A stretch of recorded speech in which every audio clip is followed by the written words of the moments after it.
రైతు భరోసా రాని వారి కోసం రేవంత్ సర్కార్ గుడ్ న్యూస్ చెప్తోంది. రైతు భరోసా అందని వారికి పెట్టుబడి సహాయాన్ని చేయబోతున్నారు. మార్చి 31లోగా ఈ పెట్టుబడి సాయం రైతుల ఖాతాలో జమ కాబోతోంది. ప్రతి ఏడాది రైతుల సంక్షేమానికి 54,000 కోట్లకు పైగా ఖర్చు చేస్తున్నట్టుగా ప్రభుత్వం చెప్తుంది. బడ్జెట్లో వ్యవసాయానికి 72,000 కోట్లు కేటాయించారు. ఈ నేపథ్యంలో ప్రతి ఒక్కరికి రైతులకు సంక్షేమ ఫలాలు అందే విధంగా ప్రభుత్వం చర్యలు తీసుకుంటున్నట్టుగా చెప్తోంది. అలాగే ఎలాంటి కరెంటు కోతలు లేకుండా కూడా చర్యలు తీసుకోబోతున్నట్టుగా ప్రభుత్వం చెప్తోంది. తాజాగా పెట్టుబడి సహాయం కింద రైతు భరోసా రాని వారికి 31 తారీఖులోగా అంటే మార్చి 31 తారీఖులోగా వారి ఖాతాల్లో ఈ పెట్టుబడి సహాయాన్ని జమ చేయబోతున్నట్టుగా తెలుస్తోంది. మొత్తం మీద ఏడాదిలో రైతుల సంక్షేమానికి 54,280 కోట్ల పైగా ఖర్చు చేస్తున్నారు. తాజాగా ఈ నేపథ్యంలోనే రైతు పెట్టుబడి సాయం కింద పెట్టుబడి రాని వారికి ఇప్పుడు రైతు భరోసా రాని వారికి పెట్టుబడి సాయం కింద సహాయం చేయబోతున్నట్టుగా తెలుస్తుంది. ఎస్, మా కొలీగ్ ప్రవీణ్ జాయిన్ అవుతున్నారు. ప్రవీణ్, పెట్టుబడి సహాయం కింద రైతు భరోసా రాని వారికి పెట్టుబడి సాయం కింద వారి ఖాతాల్లో మార్చి 31లోగా ప్రభుత్వం పెట్టుబడి సాయాన్ని జమ చేయబోతున్నట్టుగా తెలుస్తుంది. ఏ రకమైనటువంటి సహాయం అంటే ఇటు రైతు భరోసా కాకుండా పెట్టుబడి సాయం అంటే దీన్ని ఏ రకంగా చూడాలి? రంజాన్, తెలంగాణ ప్రభుత్వం రాష్ట్రంలోని రైతులకు ఒక శుభవార్త చెప్పిందనే చెప్పొచ్చు. ఇప్పుడు మొన్న రీసెంట్ గా రిపబ్లిక్ డే రోజు 4 కొత్త పథకాలను అమలు చేసిన విషయం తెలిసిందే. దాంట్లో భాగంగానే రైతు భరోసా మీద ఈరోజు మనం ఒక కొత్త గుడ్ న్యూస్ చెప్పింది.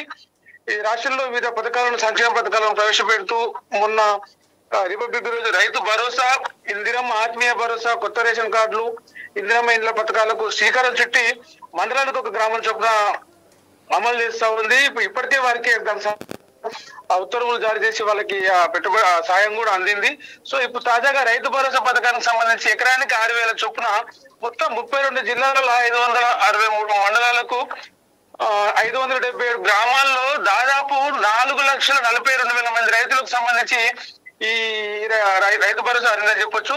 మొత్తం 9,48,300 చిల్లర ఎకరాల భూమికి వారి ఖాతాల్లో ప్రభుత్వం రైతు భరోసా డబ్బులు అనేది జమ చేసి మొత్తం 569 కోట్లు ప్రభుత్వం దీనికి జమ చేసిందని చెప్పొచ్చు. అయితే మిగతా గ్రామాల్లో రైతు భరోసా సాయం అందలేదని చాలా మంది రైతులు, అన్నదాతలు ఈ రైతు భరోసా మాకు రాలేదని చెప్పేసి కొంత ఆందోళన చెందుతున్న పరిస్థితులు, వార్తలు మనకు వినిపిస్తున్నాయి. అయితే వారికి కూడా తాజాగా ప్రభుత్వం ఒక గుడ్ న్యూస్ చెప్పిందని చెప్పొచ్చు. వ్యవసాయ శాఖ మంత్రి తుమ్మల రైతు భరోసా సాయం అందిన రైతులు ఎవరైతే ఉన్నారో వాళ్ళందరికీ కూడా ఈ గుడ్ న్యూస్ గా చెప్పొచ్చు. వచ్చే నెల అంటే మార్చి 31 తారీఖు వరకు రాష్ట్రంలో ప్రతి రైతుకు పంట పెట్టుబడి సాయాన్ని జమ చేస్తామని, ఏ ఒక్క రైతును కూడా రైతు భరోసా ఇవ్వకుండా వదిలిపెట్టామని, నిర్లక్ష్యం చేయమని చెప్పేసి వ్యవసాయ రంగాన్ని కాపాడుకునేందుకు, రైతుకు అండగా ఉండేందుకు కాంగ్రెస్ ప్రభుత్వం పనిచేస్తుందని చెప్పేసి తుమ్మల ప్రకటించిన విషయం తెలిసిందే.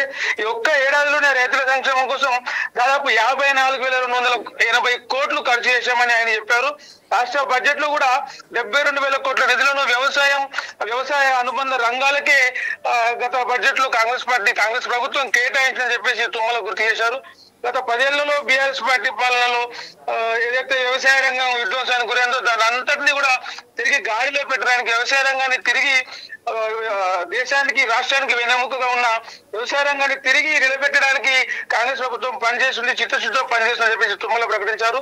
రైతులకు విద్యుత్ సరఫరాలో కావచ్చు, ఇతర పథకాల అమలులో కావచ్చు, రైతు భరోసా కావచ్చు, పంట సాయానికి సంబంధించి ఎలాంటి ఇబ్బందులు కలగకుండా చూడాలని అధికారులను తుమ్మల ఆదేశించుంటూ ఈ మార్చి 31 వరకు ఇప్పటి వరకైతే రైతు భరోసా ఎంపిక చేసిన మండలాల వరకే అందించారు. రామరాజ్, నెక్స్ట్ 31 వరకల్లా మిగతా గ్రామాలు ఏవైతే ఉన్నాయో రాష్ట్రంలోని మిగతా గ్రామాలు ఇప్పుడు ఈ తొలి జాబితాలో రైతులందరికీ కూడా మళ్ళీ జాబితాలో మార్చి 31 వరకల్లా ఈ రైతు భరోసా అందరికీ అందుతుందని చెప్పేసి తుమ్మల ప్రకటించారు. రామరాజ్, ఇది ప్రస్తుతం మనకు ఇప్పటివరకైతే రైతు భరోసాకు సంబంధించిన మనకు అందిన వివరాలు ఇవి. Right, yes, thank you Praveen. So Rythu Bharosa పెట్టుబడి సాయం రాని వారికి మళ్ళీ ప్రభుత్వం మార్చి 31లోగా పెట్టుబడి సాయాన్ని నేరుగా రైతుల ఖాతాల్లో జమ చేయబోతోంది. దీనికి సంబంధించి రేవంత్ గుడ్ న్యూస్ చెప్తున్నారు. మార్చి 31లోగా వారి ఖాతాల్లో సాయం పడుతుందంటూ ప్రభుత్వం చెప్తోంది. ఏడాదిలో రైతుల సంక్షేమానికి ప్రభుత్వం 54,000 కోట్ల పైగానే ఖర్చు పెడుతోంది. ఇబ్బంది తలెత్తకుండా, విద్యుత్ సరఫరాలో ఇబ్బంది తలెత్తకుండా పూర్తి స్థాయి చర్యలు తీసుకోవాలంటూ రేవంత్ సర్కార్ ఆదేశిస్తోంది. ప్రపంచంలో ఏ మూల ఏ క్షణం ఏం జరుగుతుందో వేగంగా తెలుసుకోవడానికి తొలి వెలుగు వాట్సాప్ ఛానల్ని ఫాలో చేయండి.